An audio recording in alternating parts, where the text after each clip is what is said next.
So the human brain is a wonderful thing, and I try and use mine almost every day. But it does have limitations. It has limitations in the speed at which it can process things. And these limitations are actually really, really fascinating because they actually start to create a whole new world. And that's the world I want to tell you about today. But first we have to go back and really understand the limits of strategic thinking within the brain. And there were some scientists that did an experiment on this, and what they did is they took a bunch of human test subjects and put them into an MRI machine. And when they were in the MRI machine, they projected images of chessboards with two pieces. And they asked them the question, is your king in danger? Is it in check? And as they did this, they tracked their eyes as they moved across the chessboard. And they also tracked, there we go. They also tracked their brain as it lit up, and they processed the signals that were coming in from their eyes. And as they did this, they also tracked how long it took for them to realize whether or not the king was in danger. And it turns out, if you're a non-expert, if you don't really play chess that much, it takes around 900 milliseconds for that information to go through your eyes, be processed in your brain, and for you to come up with a strategic decision. If you're an expert, it's a little quicker, but it still tops out at about 650 milliseconds. And at that 650 millisecond mark, it really represents the kind of the outer boundary of where humans can fundamentally participate in strategic thinking. And that's not a lot of time, it's about this long.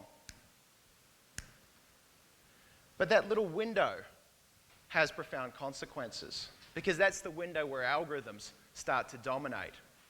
And we look here, and we see the growth of these algorithms as they get quicker and quicker and take more and more of this share of the financial markets. 65% of all trades in equities in the US are now done by algorithms. And these algorithms reside inside these machines. They reside inside servers that are connected together, and they're connected together and they're located as close as possible to the exchanges so that they can get access to that information before anyone else. This is a world where the speed of light is something you have to factor into the equations you make. This is a world where the international exchanges are connected by undersea cables, such as this one, where $300 million is being spent to shave 5 milliseconds of time so the algorithms can be a little more competitive with each other. This is a really interesting world. And it's a world, if you believe some people, that's had really big benefits. As the algorithms dominate, the bid-ask spread comes down towards zero. And this kind of system's almost perfect. Almost perfect all the time, or almost all the time. Because sometimes this happens. And for those of you that don't read financial charts for a living, this might be a little more familiar. This is the flash crash of 245.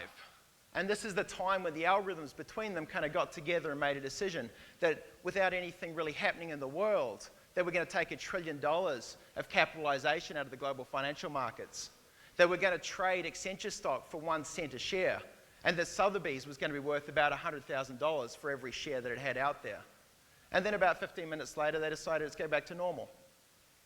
And the thing is that today we are still pulling this apart. We don't fundamentally understand what went on during those half hour at 2:45 on that day when the algorithms got together and decided to play havoc with the global financial markets.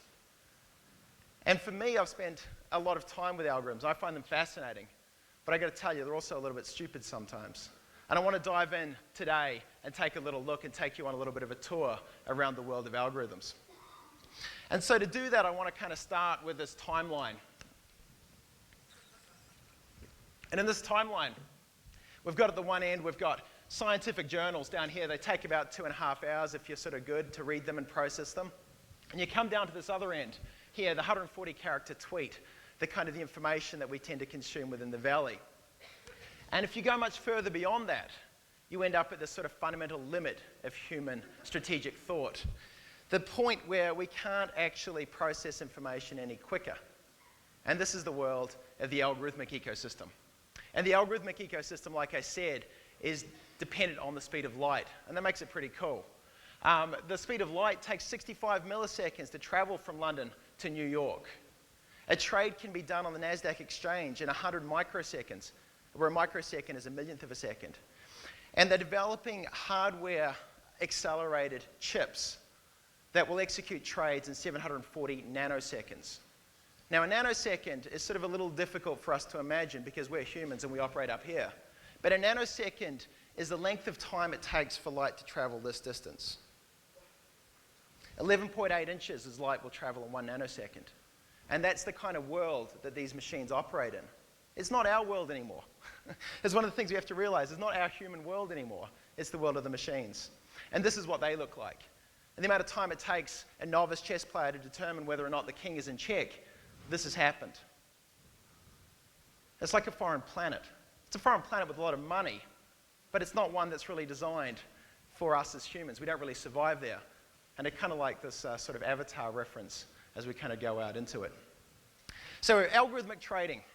A subset of that is high-frequency trading. High-frequency trading you can really break down into 2 different groups. Market makers, which set the price, and statistical arbitrage, which try and guess what's going to happen in the future. And we're going to focus a little bit on statistical arbitrage today. So a classic example of a stat arb trade would be what's called a pairs trade. And so in a pairs trade, you look through and you take the time series of one stock, and you convert that into a binary signal of zeros and ones, and then you look through all the other stocks, and you look at their time series, and you look for a correlation, or at least the algorithm looks for a correlation. And if it finds one, it starts tracking both of those 2 things together. And it does that because it's looking for when they diverge. And if they diverge, if that delta between the 2 prices starts to become too great, it jumps in and makes that trade. And it makes that trade, and if it's first to make that trade, it wins. And if it misses out because it's too slow, it loses.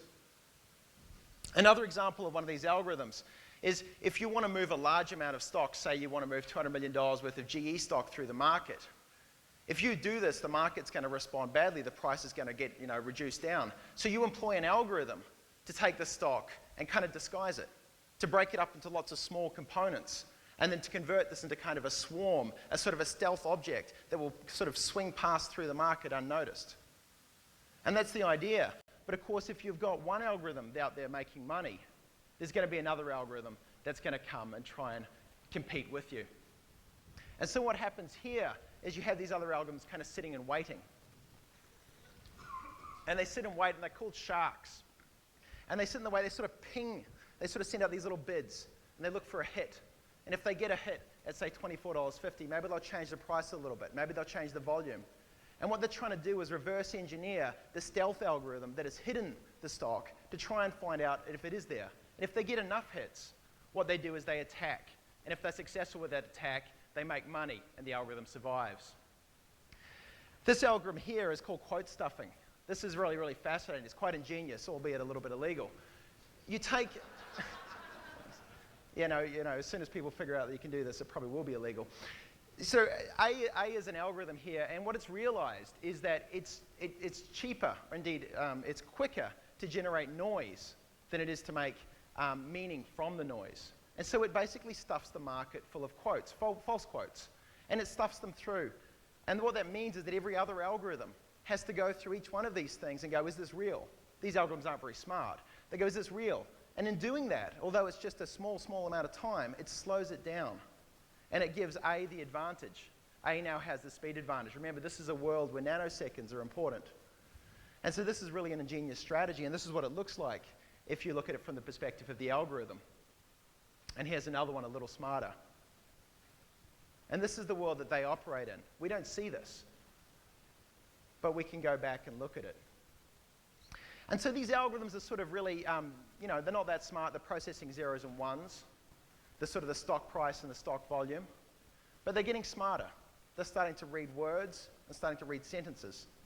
And so this headline came out on Bloomberg on the 18th of the 8th, 2011. If you note the time, it was 12:08, 12 seconds, 0.679. Again, this is important. And it said, Hewlett-Packard is said to plan spin-off of PC business.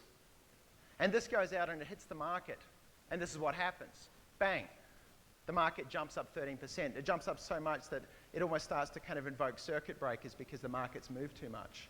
And it looks like it's happened instantaneously, but it's actually taken 4 whole seconds. And this is important because that's about the same amount of time it takes a human to read a tweet. It's about the amount of time it takes a human to read a headline. And the thing is, in human time, that's pretty good. But in algorithm time, that's pretty terrible. And these algorithms are getting smarter because we are not simply quick enough. These algorithms are learning to read the news, and they're doing that because there's money to be made. And so when you pick up a newspaper or you read it on whatever device you will be reading it in a couple of years, by the time you've got to the first word in a story about a bomb exploding in Baghdad, the algorithm has already gone through and figured out the event. It's figured out the location, it's figured out the time, the intensity. It's put that into a model and it's traded oil futures before you've even had the page download. And this is the world where machines read the news and they know more about it than you do. But of course, if machines are reading it, they're probably also going to be writing it. And if they're going to write it, they'll probably also put noise out there just to confuse all the other machines. And you've got to wonder, is this your world anymore? Or is it the world of the machines?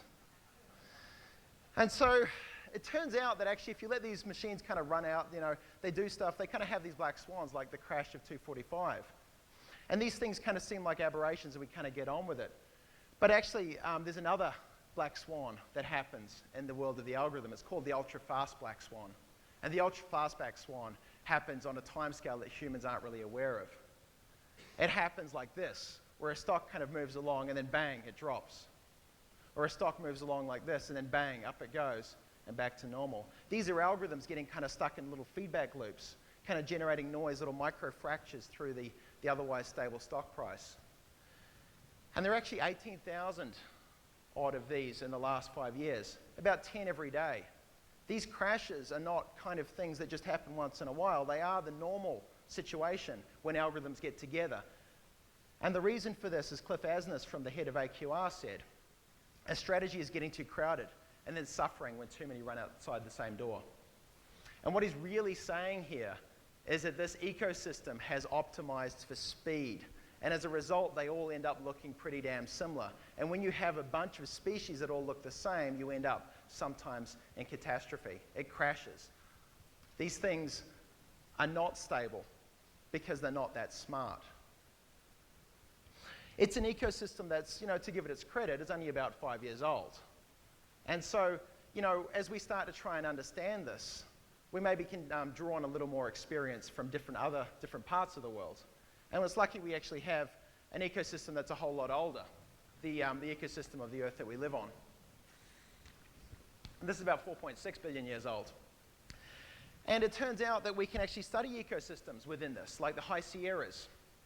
And we can look at the species, and we can look at the result of introducing a new species. You see up here, they introduce a new fish, and the gray species are the ones that suffer, and the other ones are the ones that prosper. And we can look at the predator-prey dynamics within these natural ecosystems and see what happens when we try and manipulate it. We've got a test bed, and we've got around 40 years of academic research into ecology and ecological networks, and this is the stuff that we need to draw upon. And this is a paper that came out just last month. And this paper, you've got an equation for stability in predator-prey ecosystems. The square root of SC has got to be less than D over sigma times pi, all divided by pi minus 2. And if you meet this criteria, you end up with a stable system. If you go past it, you move into instability. And so when you start pulling levers to dictate whether or not you're going to get stability in these algorithmic ecosystems, this is the kind of literature that we need to get our heads around.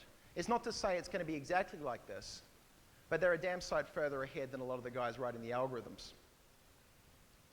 And this is important because if we sit down and take a look at this graph, and I'll give you a second just to kind of process.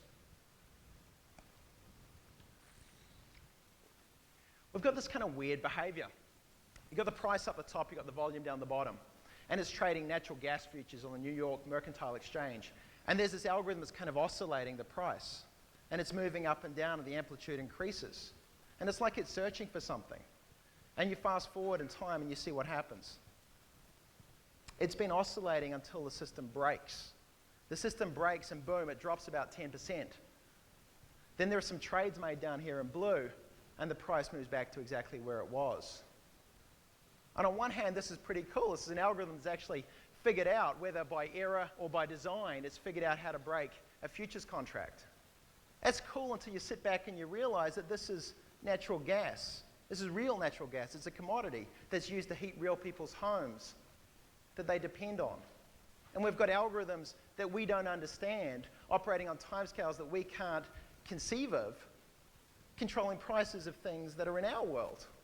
And it starts to say, well, is it our world or is it the algorithm's world? And it kind of makes you want to push the button and say, let's stop all this. But I actually think it's too late for that. We've got a fundamental limit as a human, beyond which we can't make decisions.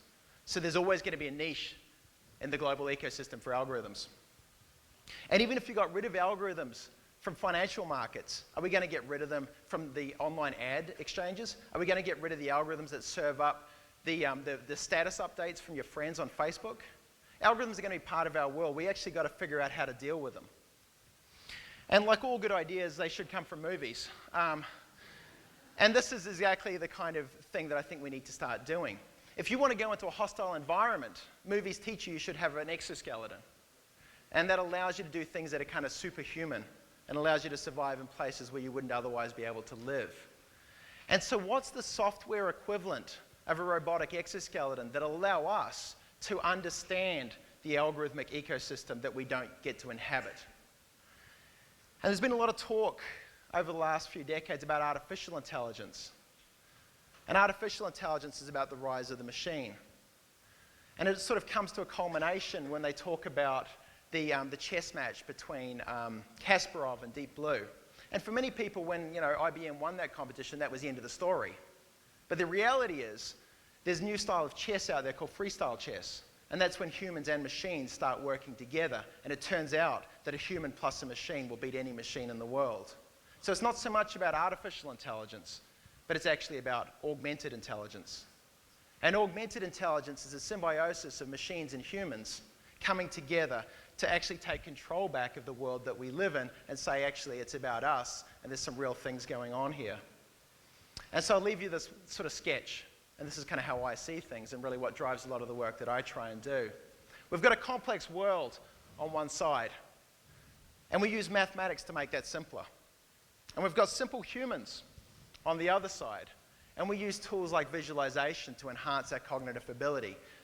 And somewhere in the middle is a place where augmented intelligence lies. And if we can get that point, if we can find that space through the technology we create in this next decade, we'll be the ones that actually have dominion over the algorithms, and they'll be working for us instead of for us working for them. Thank you.